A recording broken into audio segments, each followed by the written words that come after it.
everybody, Pastor Randy here. Welcome to Making It Simple. Always great to be with you and glad for you to join me today as we continue in this teaching lesson. Where did it fall?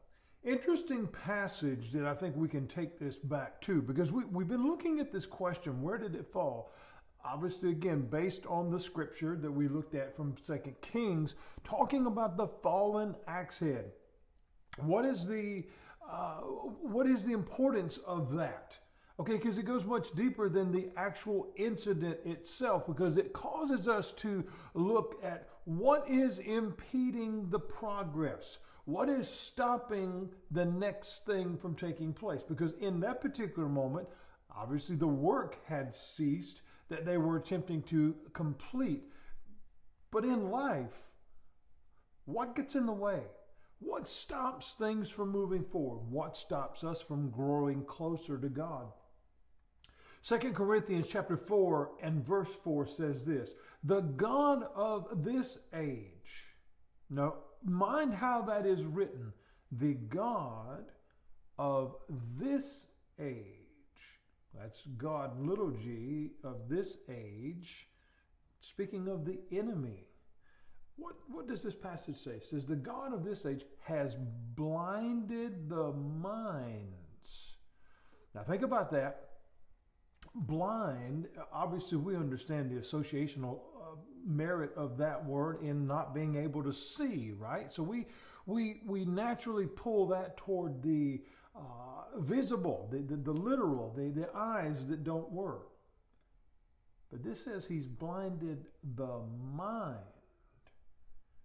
That speaks of willingness. That speaks of desire. That speaks of I don't want to see it. Again, I talk about this all the time. 1970, Everything is Beautiful. Ray Stevens, Grammy Award winning song. Greatest line in the song. Beautiful song. Everything is beautiful. But the line in the second verse is, there is none so blind as he who will not see. Here we go. 2 Corinthians chapter 4, verse 4. The God of this age has blinded the minds of the unbeliever to keep them from seeing the light, the truth of the gospel of the glory of Christ, who is the image of God. There's the answer. The one who is unwilling to see has indeed been offered the opportunity to have that encouraged.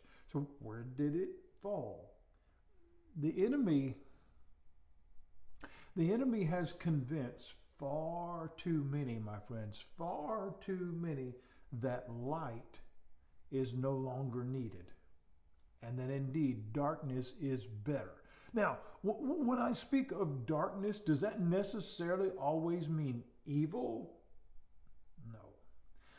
Darkness in the absence of light. I don't need the things of God because I don't have to believe that. I can just do everything I want to on my own, or I've got it all figured out on my own.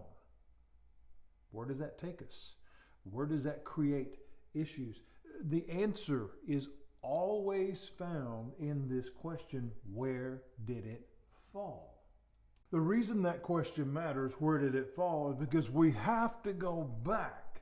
We have to go back to that place in order to receive the help that we need. In other words, where did the problem start? Not what the problem is. We already know that. The axe head has fallen off. The axe head is missing. We know that. But where did the problem start? Was it because it was loose? Was it because the person swinging the axe didn't check it first? So we could go back to all of these, and it's not about finding fault. It's about finding beginnings. Where did it fall? I said yesterday that we were going to turn this thing a little bit personal today. How does this message, where did it fall? How does this speak to the believer? Now, wait a minute, Pastor. What are you saying? Well, think about this for a minute. We have many today who claim that title. believer. I believe in God. Maybe I said the prayer. You know, and I'm not denigrating those things. Please understand me. I'm not demeaning those things. But look at the life that is reflected. What about the believer who was once on fire for God, really loved the Lord? It just poured out of them. It was who they were. And I'm not talking about overzealous or annoying people, but it just was clear that that's who they were. The believer that was once filled with the joy of God. The believer that invited people to come to their church and fellowship and be a part of what they were doing. The believer that made sure that they read their Bible and talked to the Lord intently in their time of prayer. And it was just, they fell in love with Jesus. That sounds past tense, doesn't it? Where did it fall? Life took over. Family stuff, work stuff, health stuff, no more time. It's my only day to sleep in. It's the only day I get off. My toe hurts. I mean, I can catch up with that later. It's on the replay because we stream that now. So I don't know. Along the way when I'm scrolling for other stuff, I might catch a little bit of that. Do I say those things to be negative or observant? Think about it. Where did it fall? How did we get there? How do we get there? Well, to be really honest with you, friends, it's very, very easy. It's very easy. Because the road before us is not always simple. That's a true statement. The road before us is not always simple. The road before us is not always short. Sometimes it's very long. I'm going through that in some personal battles that I'm in right now because you don't want to look at that long road because it seems never ending. It's a struggle. It's a battle. Why? Because it's real. You see, things that are real affect us differently than made up stuff. Things that are real impact us emotionally, physically, mentally, spiritually, all these different things because they are real. But here's the question. In our walk with the Lord, in our faith life, we have to go back to, as Peter would write, our greatest example, and that is the person of Christ, without a question, okay? We have to ask some questions when we look at the question, where did it fall? What do we have to compare things to? Where am I at? Where did it fall? Am I where I need to be? And if not, where did that start? What's the bar? What do I compare that to? What do I look at as my example? Did Jesus, did he push aside our greatest need? Now think about this for a minute. Did he push aside our greatest need, which is salvation? That's our greatest need. Did he ever lose his zeal for that? Because he certainly went down some hard roads. Did he ever lose his joy for us? That's important to understand.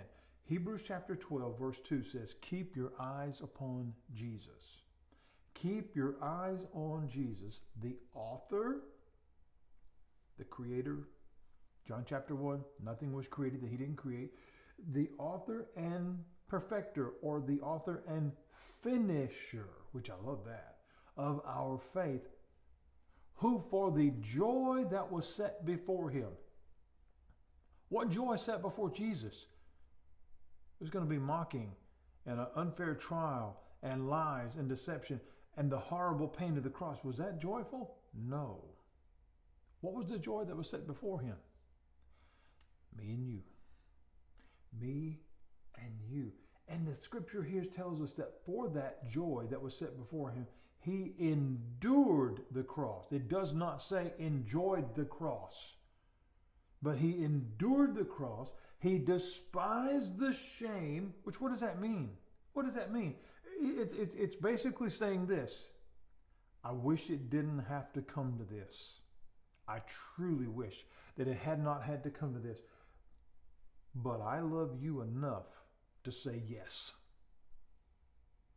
That's the beauty of knowing Christ. And it says, and now he is set down at the right hand of the throne of God. Friends, if we are not growing closer in our walk with the Lord, if we are not growing stronger in our faith, if we don't find our joy of the Lord growing in a daily way, if it is no longer where it needs to be, we have to ask the question, where did it fall? And then we have to be willing to seek the answer. The worker who lost the axe head, he proclaimed that it was missing. But Elisha asked the most important question, where did it fall? We'll pick back up on that tomorrow and finish this lesson tomorrow, Lord willing. God bless you, friends. Thank you for joining me today, for making it simple. Always love being with you. I'll see you tomorrow.